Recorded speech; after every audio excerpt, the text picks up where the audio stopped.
Hello everyone! Welcome to our second German lesson. Today we're learning different ways to greet people in German, and we'll be exploring some unique greetings from around the German-speaking world. Ready to say hello like a local? Let's go! In Germany, the most common way to say hello is Hallo, which means hello. It's polite and friendly, and you'll hear it everywhere. If you're meeting someone in the morning, you can say Guten Morgen for good morning, and in the evening, you'd say Guten Abend, good evening. In northern Germany, you'll often hear people say Moin. It's short and simple, like saying hi or hey. People use it any time of day, so it's super easy to remember. Now, let's take a look at Austria. People here also use Guten Tag and Hallo in formal settings, but they have a few unique greetings too. One you'll hear a lot is Servus. Servus is versatile. It can mean both hello and goodbye, depending on the situation.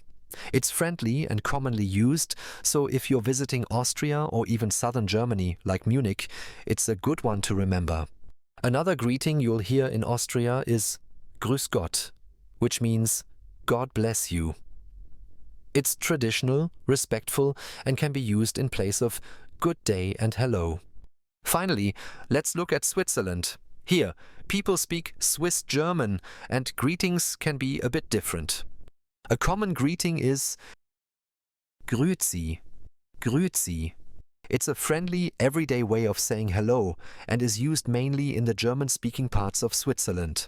And if you're meeting a group, you can say Grüezi miteinander, which means hello everyone. It's warm and welcoming, perfect for greeting several people.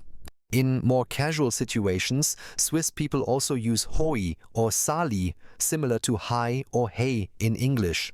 These are great if you're talking to friends or people you know well. Thanks for joining today's lesson. I hope you enjoyed learning these different ways to say hello.